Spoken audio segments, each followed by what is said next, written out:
This is Defiance Daily Dispatches for the Defiant. It is Friday, and I am your host, Miles Taylor.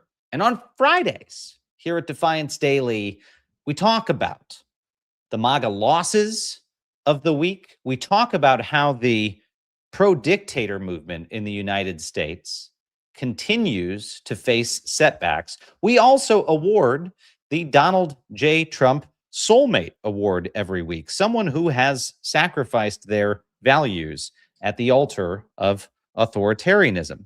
But today, we're going to start with a very important conversation that may not be all good news. In fact, some of it is quite bad news, but it's very important that we start there. We're going to be talking today about the actions that the Trump administration has taken this week to put America's midterm elections in the crosshairs and the continuing fight to push back against those abuses of power to try to seize your vote. In some cases, potentially, literally. There's an executive order the president promulgated earlier this year to be able to pluck your mail-in ballot out of the post office so that it's not delivered. We're going to talk about one of the actions Donald Trump took just yesterday that could have big implications. I want to bring in my Defiance.org co-founder, Xander Schultz, in at the top of the program. Xander, I would say, on balance, it was loss after loss after loss this week, which is why you are wearing your signature cowboy hat. Friday. Don't we do this on Fridays? You didn't get the memo? I thought we were Cowboys on Friday. I thought we were Cowboys on Friday. We're gonna have to get the branded hats out there. I'm fired up about that. That's right. But we do have to talk about the Election Assistance Commission and what happened this week. And in a few moments, we're going to go to our guest today. We do have with us the perfect guest to talk about the corruption that we're seeing in the federal government, and that is the former head of the FBI. A man who was deputy director of the FBI, became the acting director. That is Andy McCabe. He's also someone who knows what it's like to be on the receiving end of Donald Trump's revenge campaign, because he, like many people, like me, stood up to Donald Trump and paid the price. But he is continuing to speak out, and he is a very good voice for us to consult in this moment. But before we dive into all of this, Andrew, let me just say for folks who are with us right now, if you wandered into this room and you're not sure who these people are, let me tell you briefly. Defiance.org. Who are we? Is a club for the courageous. That's it. Oh. We're a nonprofit organization that was launched to counter corruption. Period. Full stop. Every single Wednesday, we announce a real, no bullshit action to counter Donald Trump's corruption in this country, whether it is backing some of the constitutional lawsuits against his abuses of power, whether it is supporting protesters, whether it is providing air cover for whistleblowers. We exist to crowdsource courage and action to do something about what we are seeing. And today's big story, Xander, we're going to be covering is one of those issues. Is one of those issues where I can tell you our partners in this space are getting ready to do something. And it's significant because what happened with the Election Assistance Commission, and I was talking about this last night on CNN, is something that could potentially affect all Americans. And, you know, Xander, you and I were talking about it today while I was on a drive, and this can get sort of technical. And I think your comment was, so, you know, boil it down, Miles, like what's really going on here? I don't gang, that's my comment most of the time when I'm chatting with Miles. Miles, what's happening? Explain this. Yeah. Well, go ahead, buddy. For the rest of us. Let me just say for folks in a nutshell, Donald Trump last night, early evening, late afternoon, fires the two democratically appointed commissioners on the Election Assistance Commission. And then shortly thereafter, the Republican commissioner that remains resigned. Now, 4 commissioners are supposed to run that independent agency. It's leaderless. There was already a vacancy. Now there's no one. It's rudderless. There's no one running it. Your ordinary American will say, what the hell is the EAC? What's the Election Assistance Commission? This was an organization that was stood up after the contested 2000 election to basically make sure that our elections operate more smoothly and securely, to provide assistance to the states. Because as you know, Xander, and as we've talked about again and again and again on this program, the elections are not administered by the federal government. Elections in this country are administered by the states. That is a constitutional requirement. That's not just a choice. So the EAC was stood up. That's as much as Trump would love for the federal government. Much to his chagrin. So the EAC was stood up basically to say to states, hey, we'll help you do this very difficult task. We will help certify voting machines to make sure that they're not hackable or dangerous. We'll provide support to the states to secure the polls. But there is this one function, this one power that the EAC has that I can tell you Donald Trump is very, very interested in. And it's why I think he made the decision yesterday to fire these commissioners, to do a massacre over at the EAC. And that is the independent agency's power to decide what is on the federal voter registration form. You know, that piece of paper that you've had to fill out before to register to vote? Well, the federal government controls that form. The EAC specifically controls that form. Now, why does that matter? Well, it matters because there's something Donald Trump really wants on that form. When you register to vote, wherever you are in this country, he wants you to provide proof that you are who you say you are, to provide proof that you're an American citizen, and to do it with a passport or a birth certificate or a document that millions of Americans don't have easily accessible. Why? Why would he do such a thing? Well, as many analysts and observers have noted, millions of women, minorities, poor people would not be able to fill out this document. We figured out in my own household, Xander, that my own wife wouldn't be able to register to vote because we got married. She had to change her name. I don't know if your wife ended up in this circumstance, but usually don't go right after the wedding to go get all your documents updated. Sometimes people don't get them updated for years. Well, millions of Americans fall into this category of folks who would not have the documents to be able to register to vote. That would be a sweeping act of voter suppression that could tip the scales in elections in this country. But you don't have to believe me. You don't have to think this is a conspiracy theory, because Donald Trump himself said it on July 3rd of this year at Mount Rushmore, where he made a speech about America's 250th birthday. And he said to the nation, if he was only allowed to put this requirement into the voter registration queue in this country, Republicans would not lose an election for 100 years. So the president knows that putting this requirement in place would tip the scales dramatically, or at least he thinks it would tip the scales dramatically in his party's favor.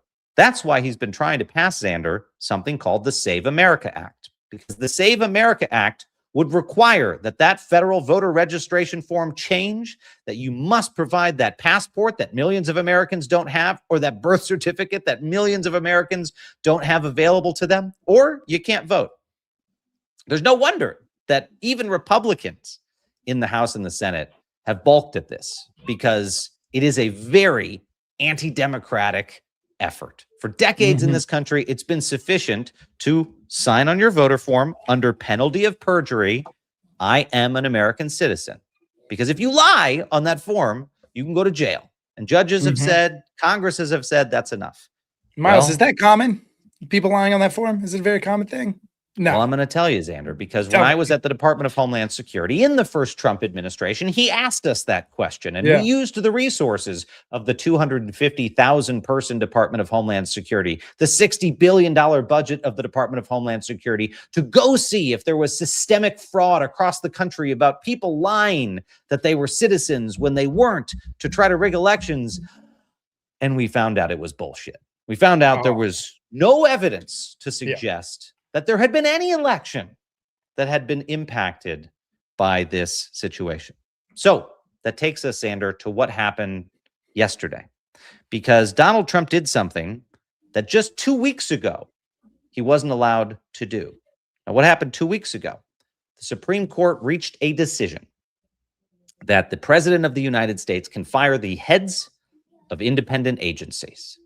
Before that, Donald Trump couldn't touch this election agency that oversees that voter form, which is why he was desperate to get Congress to pass the Save America Act. It was his only way to institute this voter requirement.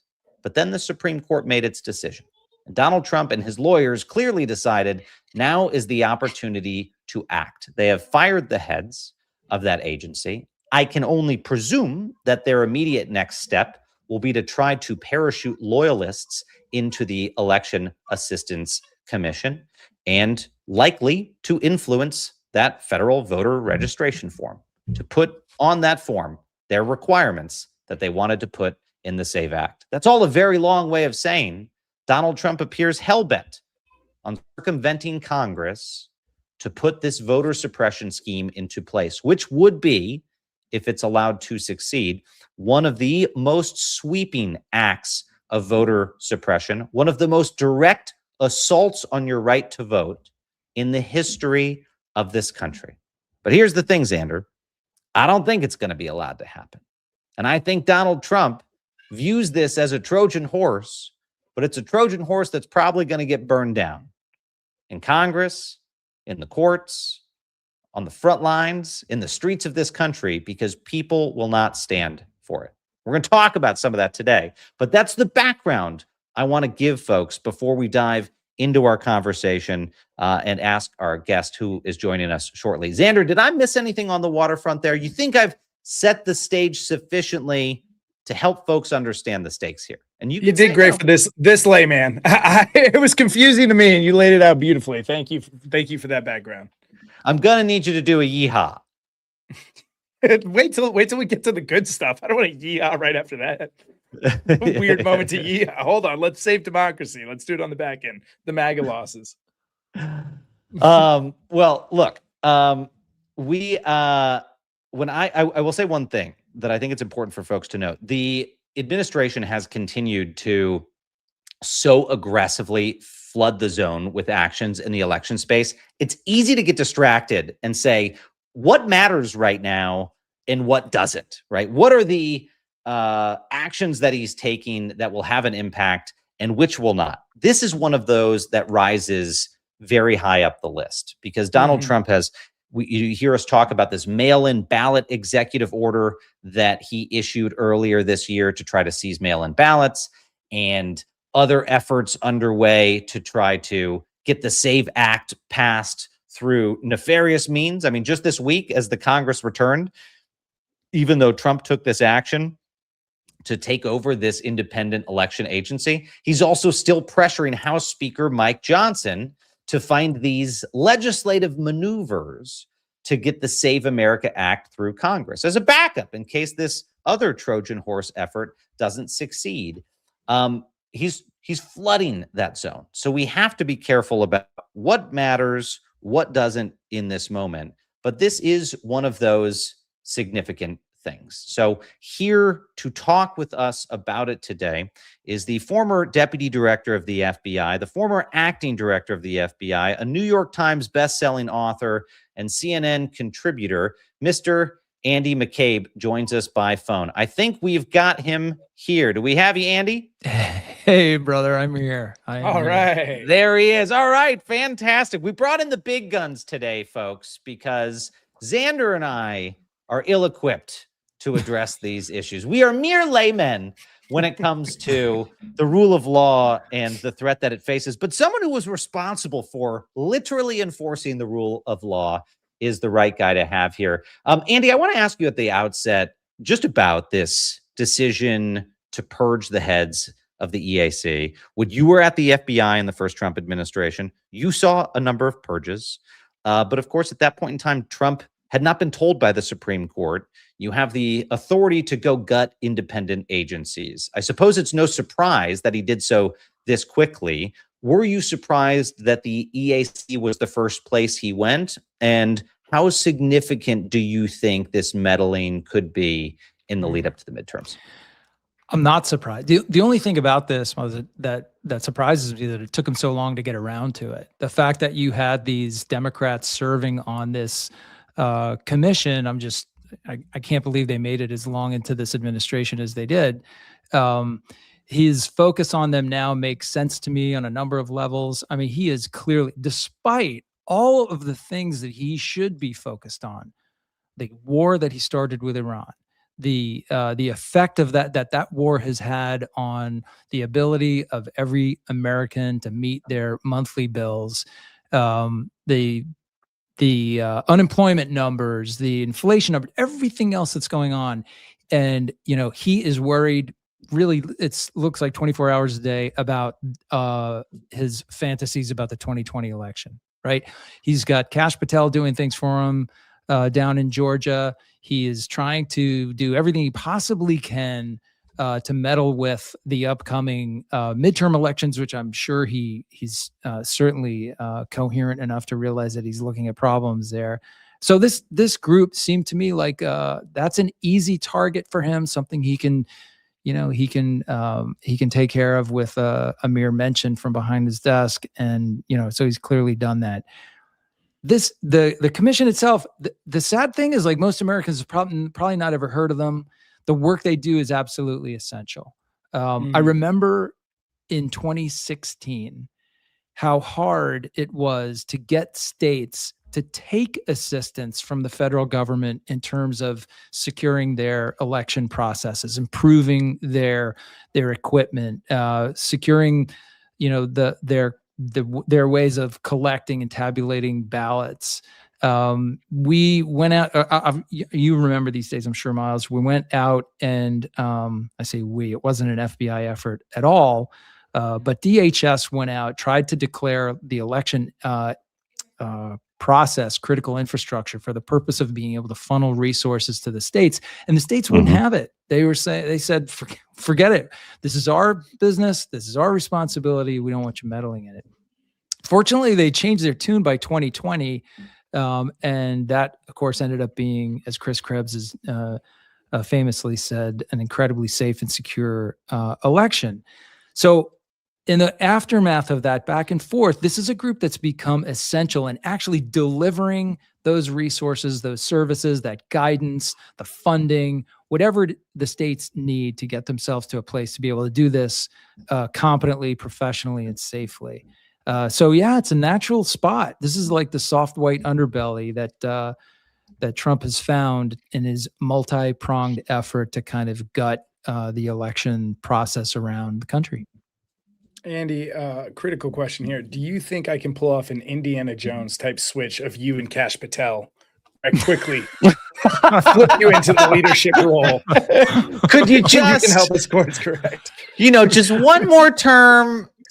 Come on, just do us a favor. I mean, look, I'm game, but I don't know that anyone else would not notice what you had done. I just look, that caps the week, Xander. We got Governor Jay Inslee to announce he'll run for president, and we got Andy McCabe to say he'll go back to the FBI. Just making huge waves here. I have to jump in on that. I'm glad you mentioned Chris Krebs, and folks have short memories. They forget. Our friend Chris was running the Cyber and Infrastructure Security Agency, CISA, the agency, responsible for helping to protect those elections. Donald Trump had appointed Chris, served alongside me and Andy. He, contrary to the president's wishes, said the elections were free and fair. That was one of the reasons, a key reason, after Trump tried to steal the 2020 election, that the effort started to fall domino after domino, is that his own election chief said, no, this thing was secure. That's still in Donald Trump's memory. I mean, there's a reason why he put Chris and I, both of us, under investigation immediately after coming back into office, is he was very angry. And the EAC was one of those agencies that Chris worked with daily in that job. He doesn't want an independent commission to say the president meddled in the 2026 midterms, or voting machines are safe, or any of the things that it could say to try to swat down Trump conspiracies. But then, Andy, I also mentioned the fact that it oversees the federal voter form, and that this could potentially be a Trojan horse way for Donald Trump to change the voting requirements. Now, there's a lot of ways for that to get challenged, and we could talk about that. I think it will meet such stiff resistance that he will not succeed, but he could create a load of confusion We're 4 months away from the midterm 100%. elections. If he's changing the requirements on the form for what it takes to register to vote, is that not itself an act of voter suppression? Mm-hmm. Oh, absolutely. Like any investigation, it comes down to a matter of intent. Like, what is he actually trying to accomplish here? And it's pretty obvious. I would also say that the moves with the EAC dovetail perfectly with the current round of DHS threats to the states to withhold counterterrorism security funding if they don't go along with these mandates on the elections about confirming citizenship before people are allowed to vote and asking for passports, all the rest of this stuff. Like, he doesn't want an EAC around while he's trying to essentially extort state by state, denying them the funding they depend upon, not only for counterterrorism, but also for election security. The EAC would have just been a problem in that process. So he decapitates them. Andy, Scotty asks in the chat here, can the local leadership council or state appointed stop this because of the state component? Yeah, I mean, they certainly can. And I think many states have tried to do that in the last several months by pushing back against these demands for voter rolls, right? So, so the administration is demanding that states provide their voter rolls to the federal government, which is something that has never taken place before. The federal government has no reason to have that data. And the states that have fought it in court have won. Of course, not all states are standing up in the same way. We have very different perspectives on these things across the political spectrum, state to state. But those states who have said, this is outrageous, this is our job, it's our responsibility, they don't have a constitutional role here, we're not doing it, we're not going to violate the privacy of our residents who have registered to vote, and they're winning in court after court. Can we go back to the funding piece, because this has been a week that felt like a year. I'd already forgotten this week. We wrote about it. We talked about it extensively on Monday and Tuesday of this week. But you can't overstate the significance of the federal government basically saying to the American people, if you live in a blue state, we're not going to protect your life against threats unless you go along with the president's desire for you to administer your elections the way that he wants you to. I mean, the analogy I keep using, Andy, is it's like if you called 911 and they said, 911, what's your emergency and how did you vote in the last election? Our Absolutely physical safety in this country should not be contingent on our politics or the a loyalty oath to the president of the United States.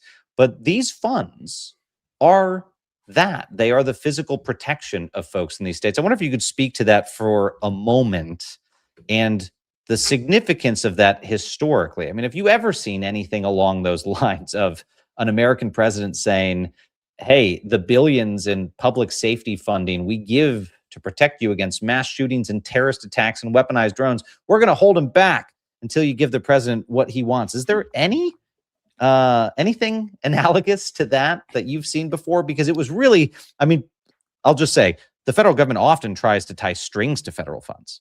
I've never seen something that brazen, and they've tested it in other ways, but this was just a major deployment of that concept in a very crass way. Yeah, and honestly, unthinkable in any time before this, right? If Joe Biden, Barack Obama, George Bush, anyone had attempted something like this, it would have been a scandal that could turn over an administration. This is a post 9/11 development, right? This is part of our buildup of the nation's ability to counter primarily terrorist threats, but the money obviously protects cities and communities in many different ways. This was the federal government acknowledging that cities and states needed help with this, and it's not a one-size-fits-all thing. There are some places around the country that are perennial targets for some of our most vicious, lethal enemies out there in the globe. Places like New York City, like Los Angeles, San Francisco. Now it happens that most of those cities are in blue states, but That's, that analysis is not based on election results. It's based on intelligence and places that we know that terrorists are constantly talking about, constantly surveilling and analyzing and trying to find opportunities to strike us in these locations. That's what those funds are based on. It's enabled cities to protect citizens. It's enabled them to build up and train their law enforcement and first responder forces in new and more effective ways to bolster things like communication. We all remember how vital communication and the failure of the fire department and police department in New York City's abilities to communicate with each other during 9/11. Like, those are the kinds of really substantive improvements in the everyday safety and security of Americans, things that we developed after 9/11. So the idea that we would pull back on that funding now until state by state, you started complying with the White House's political objectives, it's unthinkable that you would tie safety money, security money, counterterrorism money to some sort of fever dream policy goal, right? In a way to further tip elections in their favor. It's disgusting. And just as a reminder to everyone, right? We don't just have Trump to thank for this. We have Robert Thomas and the gang with this Trump for slaughter decision. Yeah, that's right. We've got a Congress that's failing to do their job and rein in a rogue White House. Andy, this is stepping away from election protection for a second, just kind of more broadly, this Trump or slaughter decision, as we move forward, like, obviously Trump is going to instill loyalists like he does everywhere else. But just in normal, like in a normal circumstance, how do you think this changes how these agencies behave with this kind of new power from the executive branch hanging over their heads? I mean, I think you see it in my former organization, right? This is the creeping tide of politicization, which in selective pockets of the government had not ever been experienced before. And contrary to what many people think about the FBI has never been, we have been a politicized place in our origin story and in our time under J. Edgar Hoover. For the 40 years that he ran the Bureau and used its massive power and legal authority to execute the political will of every president he served, and to torture and harass and abuse some citizens who were politically disfavored under, name your administration. So we got away from that. We had this period of renewal and kind of rebuilding our intelligence infrastructure and federal law enforcement infrastructure after the Church Committee and the Pike Commission and all those efforts in the kind of early and mid 70s. So the FBI that we know is really the modern FBI, and it is one where the director is really pretty independent of the White House. So that sort of like petty politics didn't impact like who got promoted into what job, who ran what field office. That is how it works today, right? You have FBI agents who are being pushed out of their jobs, some who are capable of retiring, but not all, because they worked on work that is now politically disfavored. You have professional support staff and analysts who are being fired for conclusions that they drew in investigations years ago. So that's the effect of politicization on a place that was formerly independent. So now apply that same example to any of the agencies that we're talking about in the wake of the slaughter decision, throwing Humphrey's executor out the window. What was that, 90-year precedent? And all of a sudden 91. Apparently we've been wrong for almost 100 years. All right. That's interesting. Yeah, that's what you can expect to see from all of these agencies where traditionally we've acknowledged that they should function above the realm of politics in order to provide the best services and representation to Americans. And that's going to end. That will erode over time. Well, Quote from Sotomayor, sorry, Miles, real quick. She says, "It gives the president a power unknown even to the English crown."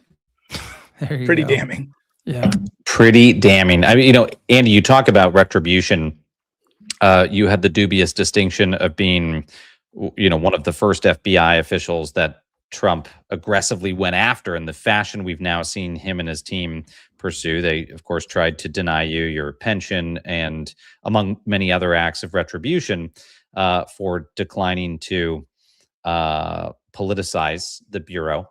We are seeing the effects of the attempt to purge the ranks and to fill them with people who are loyalists. We now have a director at the FBI who has reportedly assigned roughly 260 officers onto a probe of the 2020 election in Georgia, the 2020 election in Georgia. All right. The surge is being considered a top priority by the director's office. And a recent story said analysts have been tasked with completing approximately 708 records checks by July 17th, presumably based on some of the files and the voter information that they seized earlier this year. First of all, this struck me, Andy, when I saw it as an unusually large deployment of FBI personnel. I mean, I can remember when you were still there in the first Trump administration, there'd be a terrorist attack or something else.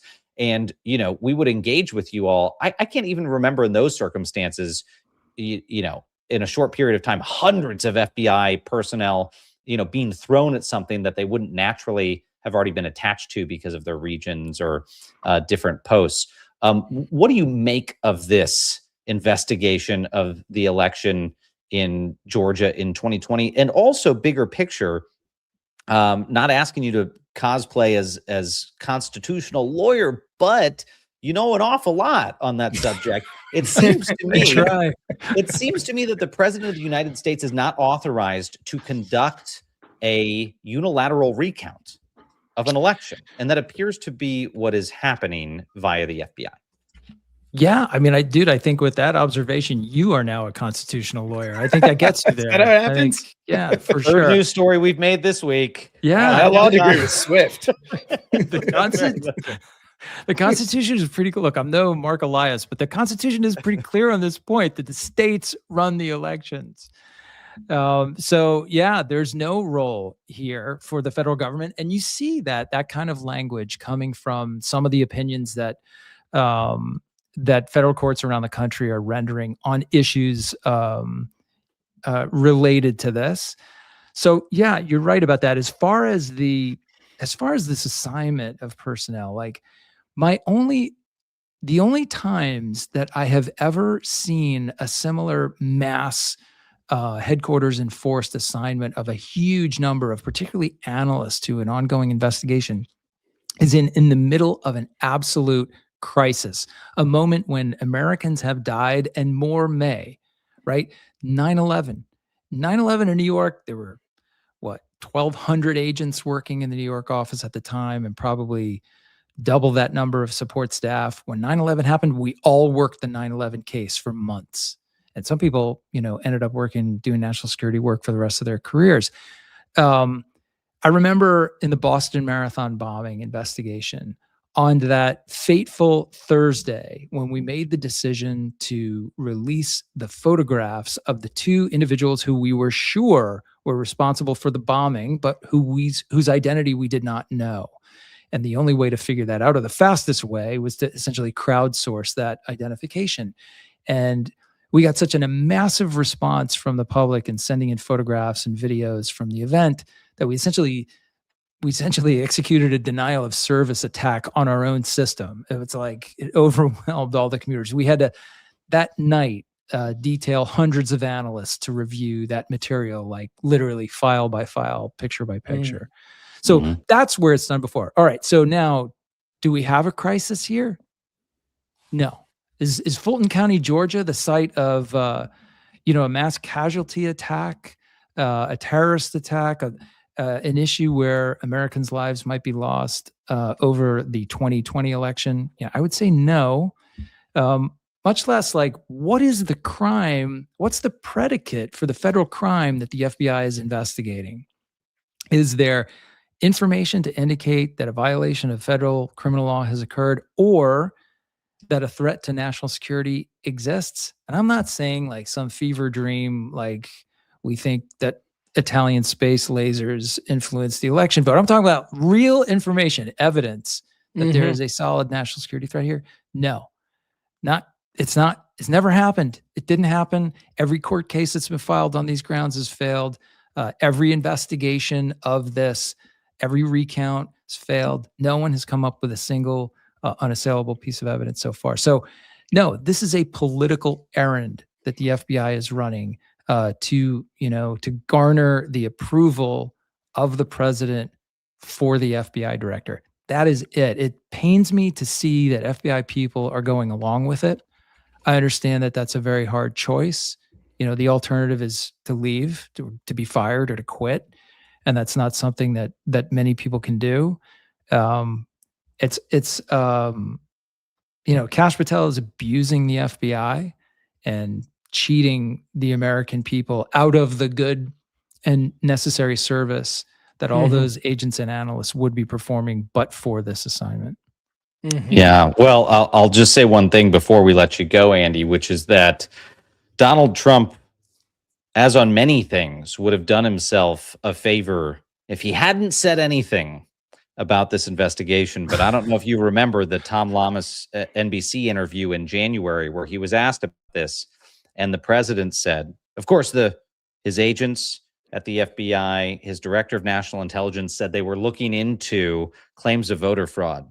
And Donald Trump sat there in the Oval Office and said, well, look, they're investigating and they're going to find out who won the 2020 election. He basically conceded that this was an effort to figure out who was the true winner of the 2020 election, and he tied himself directly into that process. I say he would have done himself a favor because we all remember he was indicted on, I think, a dozen counts of election interference in Fulton County, Georgia. Yeah. And this January tied himself to the return to the scene of the crime. And I would be unsurprised if after this administration that the corruption investigations into the second Trump administration focused in part on his return to the scene of that crime in Fulton County, Georgia.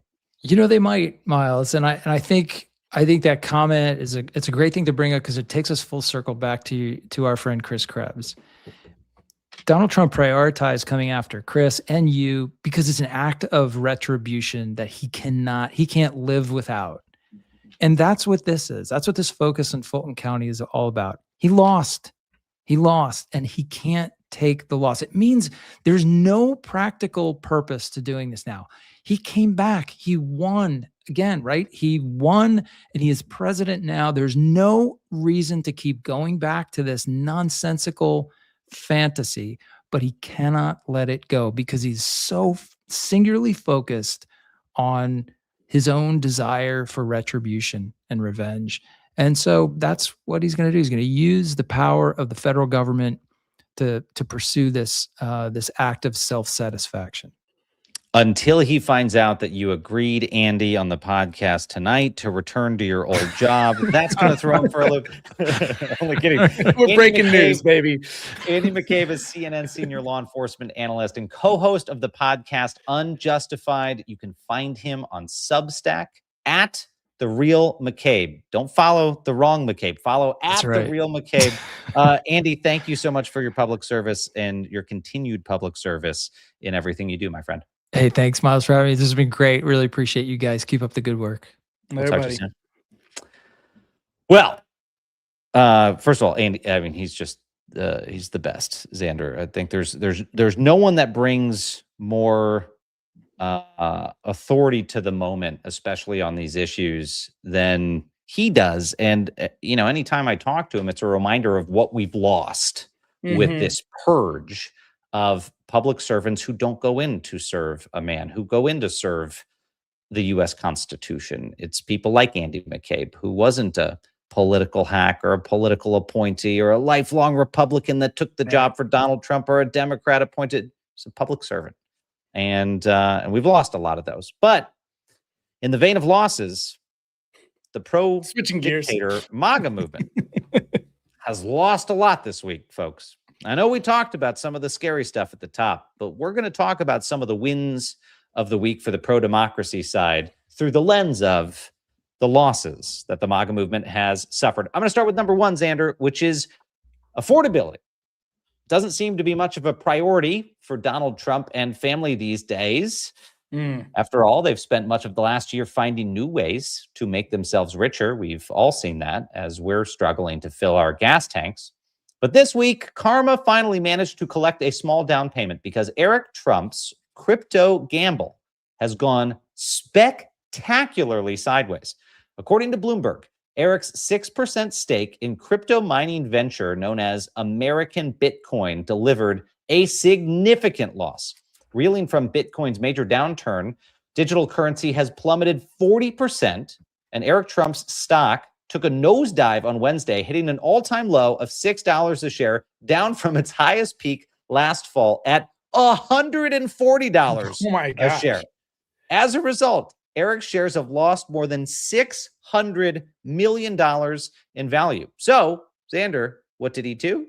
He took a page from his old man and doubled down on his loss, tweeting, quote, thrilled to announce American Bitcoin crossing the 8,000 BTC mark.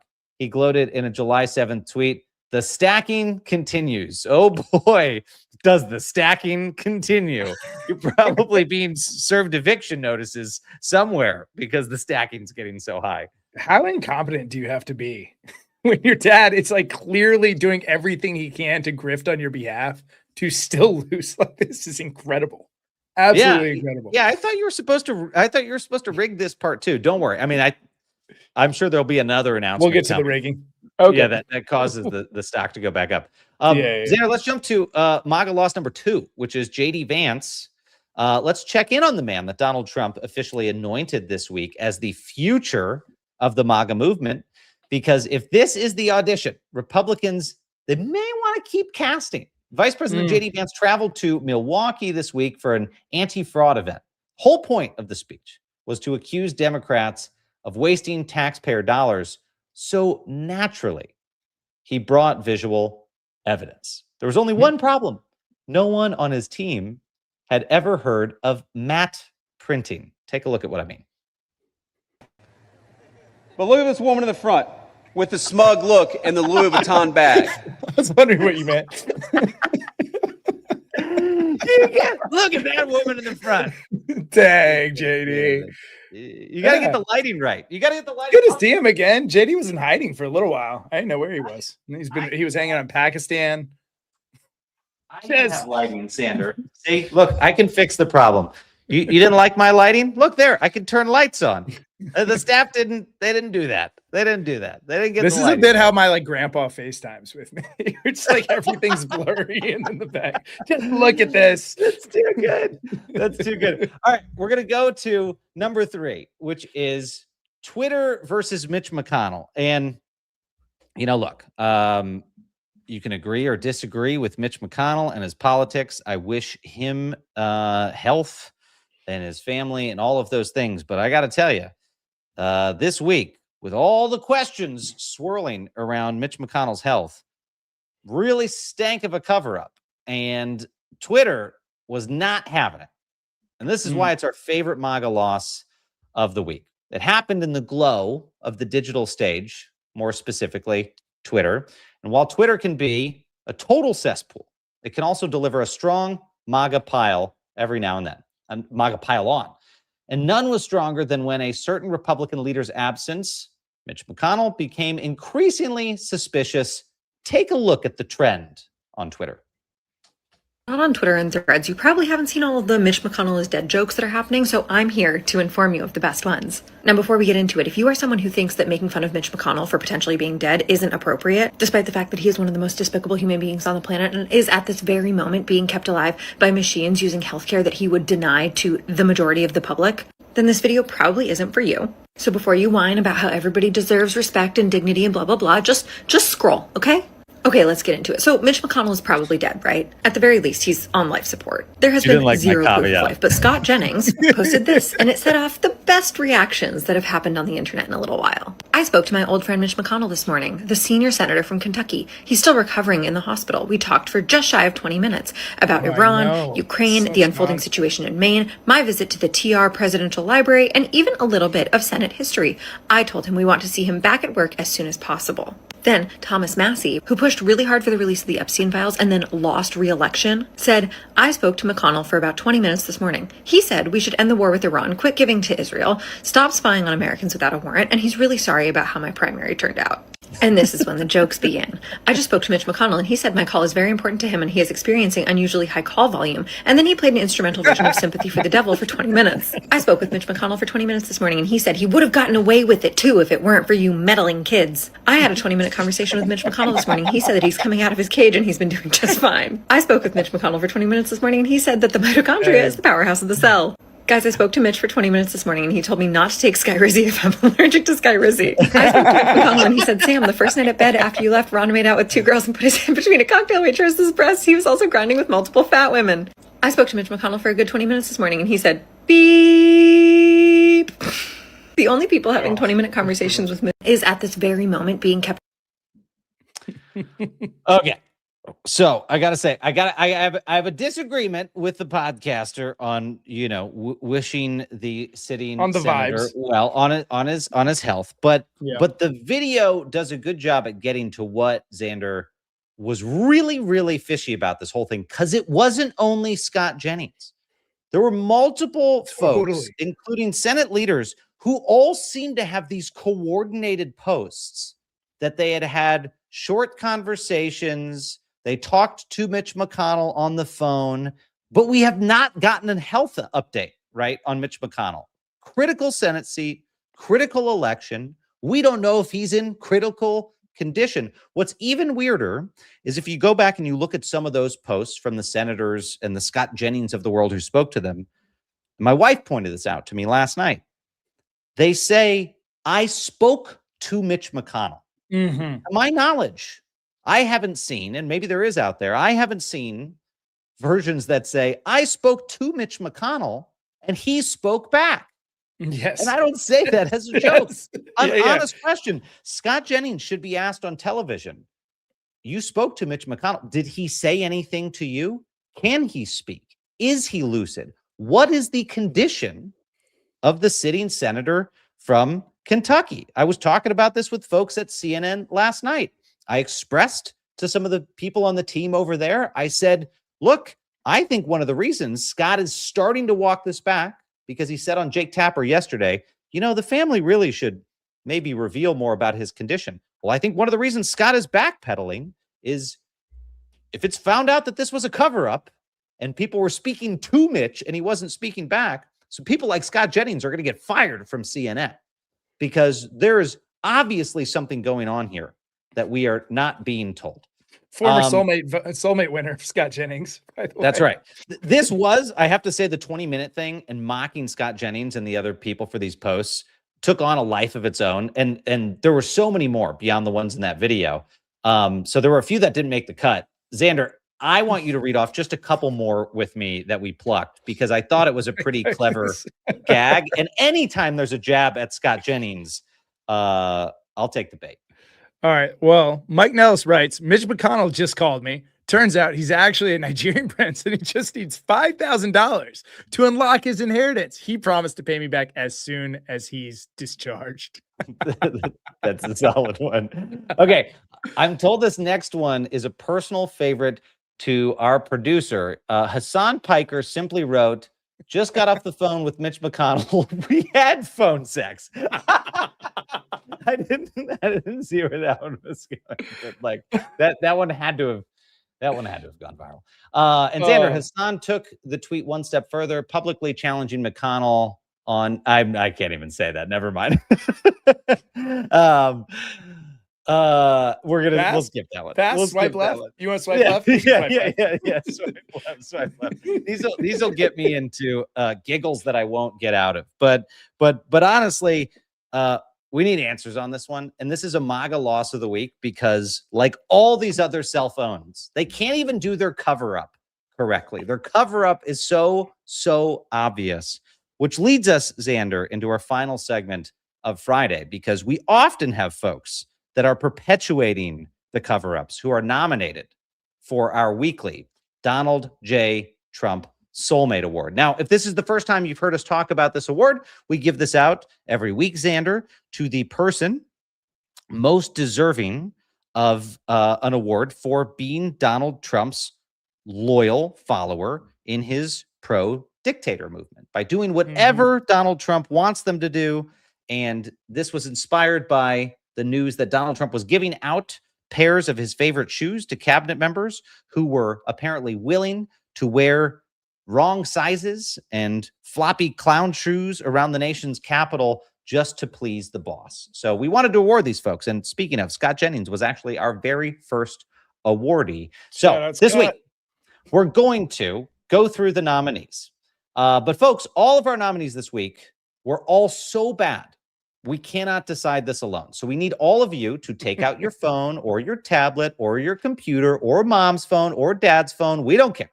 Get a device and go to soulmate.vote. That's SOLEMATE.vote.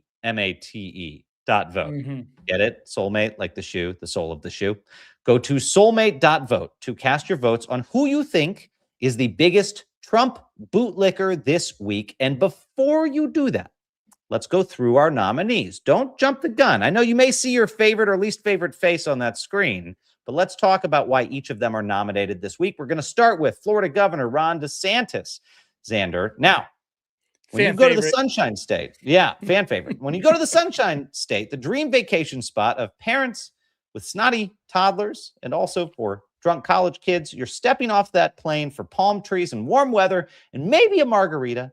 Well, thanks to Governor Ron DeSantis, you can kiss that blissful airport trip goodbye because earlier this year, he decided Florida needed a little more of a dictator vibe and signed legislation into law that allowed the renaming of the Palm Beach International Airport to the President Donald J. Trump International Airport. Oof. Yeah. This stroke of Donald Trump's ego comes with the measly price tag of $5.5 million in taxpayer money in new signs and branding and other updates. New passengers will have the pleasure of having the initials DJT on their boarding pass because that's the airport call sign. And if it wasn't bad enough, the cherry on top is once you exit the Trump airport, you can hop right on the connecting road named Trump Boulevard.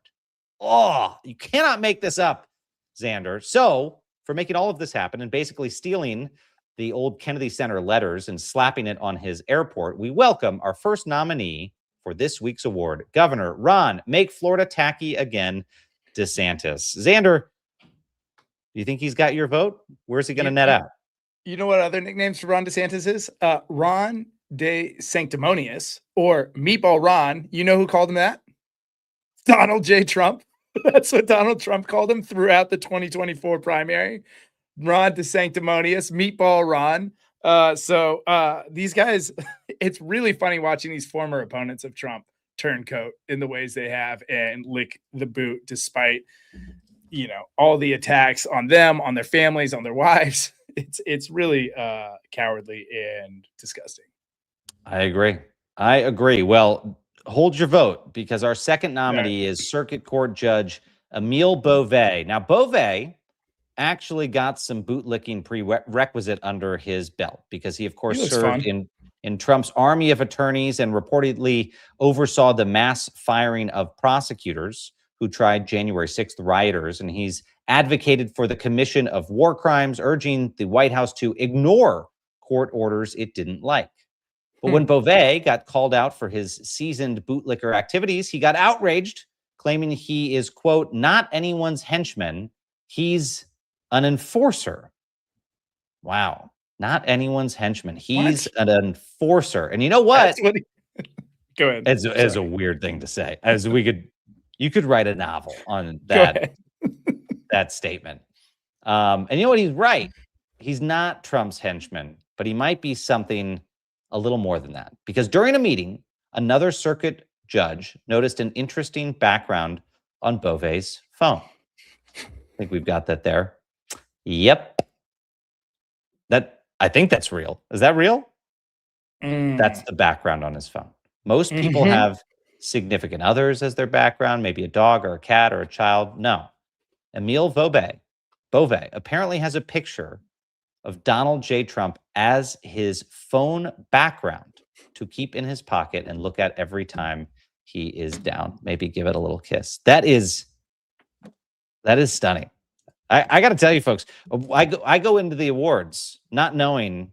I come in blind, right? I'm surprised about some of the nominees like you, and I don't even know where to begin.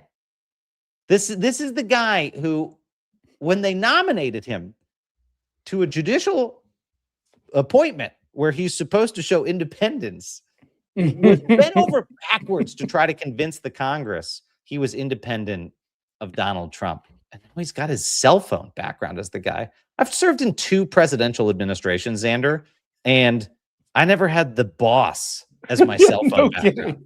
I don't think I knew anyone who did that.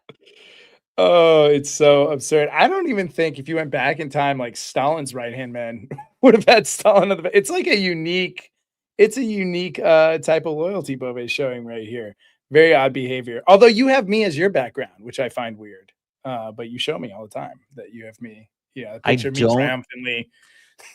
I don't want to stack. I don't want to stack. I do have you on my phone. Yeah. I don't want to stack the deck here, but I don't even need our third nominee who I'm voting for. But anyway, we'll throw the third nominee out there. Last but not least, we have the State Department spokesman, Tommy Pigott, who went on Fox News and when asked about Trump's month-long back and forth, on and off, unfulfilled promise galore with Iran, said that, quote, the objective remains as clear as ever, giving the president a big thumbs up and a pat on the back. Let's take a look. Apparently, there are negotiators out of Qatar that have landed in Iran about a few hours ago, and some sort of negotiation is now underway. What can you tell us after 2 nights of bombing in Iran this week? What I can tell us is that the objective remains as clear as ever. That is what is so clear. And President Trump, from the very beginning, saying the Iranian regime cannot be allowed to have a nuclear weapon. Of course, from the beginning of this administration, he has preferred a deal. He is a deal maker. He is a peacemaker. But it is an untenable threat to allow the Iranian regime to have a nuclear weapon. And it is something that President Trump will not allow to happen. Other presidents made that promise. President Trump is taking action to make sure that the Iranian regime can never have a nuclear weapon. Tommy, are we going back to war, or have we stepped away from it for now? Well, I think all of this goes back to that objective. So what we're going to see is a president that is going to make sure that our objective here is fulfilled. He has been clear one way or another, the Iranian regime won't have a nuclear weapon. And that is the action that he is taking. Okay, Tommy Pigott, State Department. Thanks for coming on. A lot to cover. Appreciate it. Man. He's got Fox News playing hardball with him now. That's when you know you're really messing up. Is Fox News holding your feet to the fire?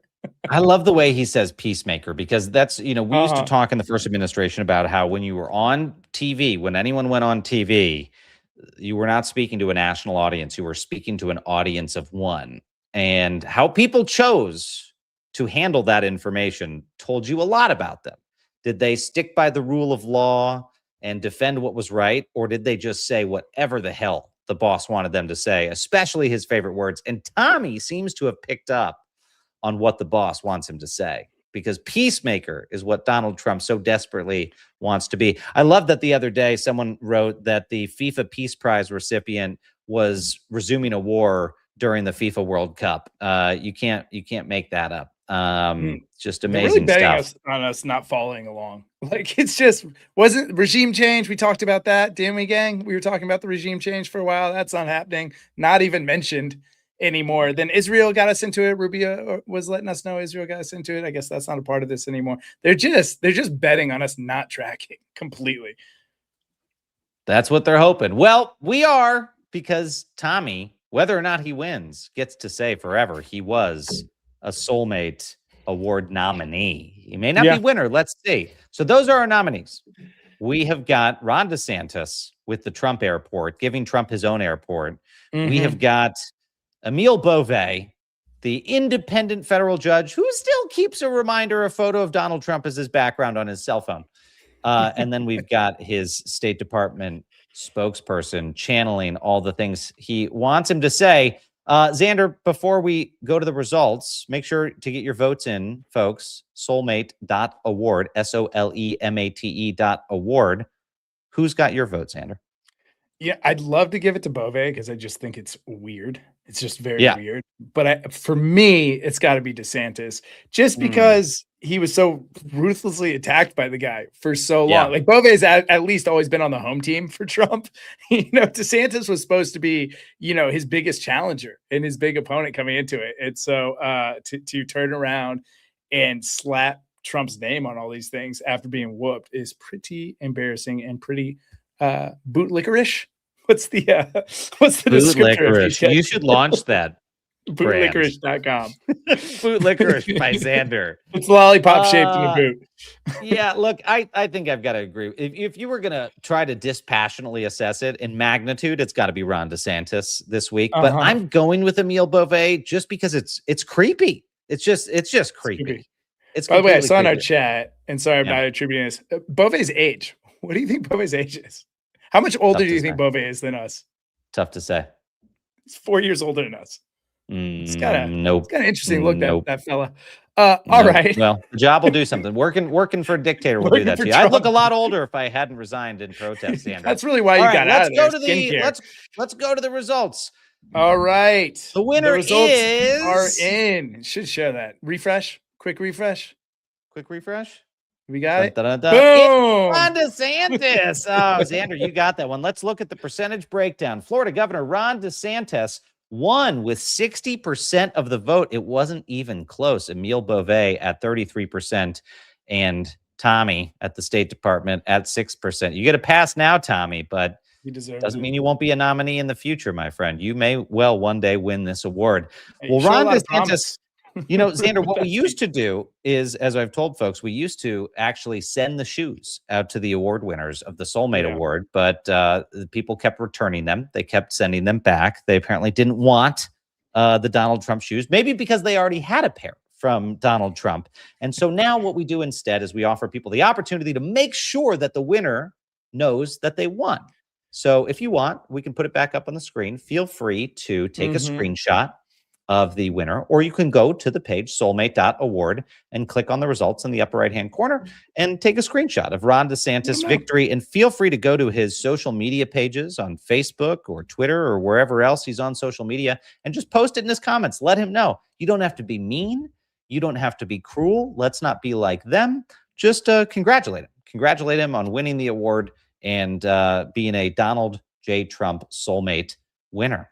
So there you go, Governor Ron DeSantis. Hopefully that's featured in your next run for president. Xander, that is all the time we have today. We went a little bit into overtime.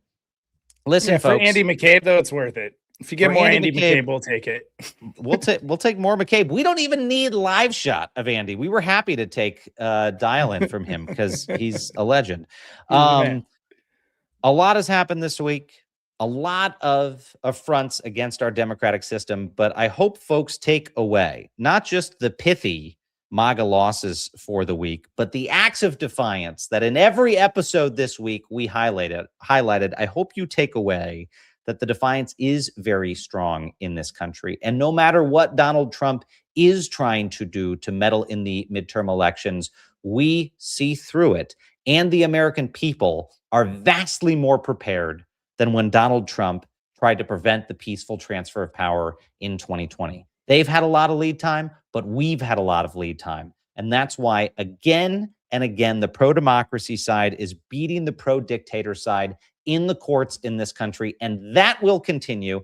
And for that reason, I also urge you, if you can only join us one day next week, to join us next Wednesday on Defiance Daily, 5 p.m. Eastern. That is our weekly mission brief. And next week, we will be announcing an action that we are taking in the wake of Donald Trump's purge at the Election Assistance Commission, an action to try to counter what he is attempting to do with voter suppression, an action funded and supported by members of defiance.org.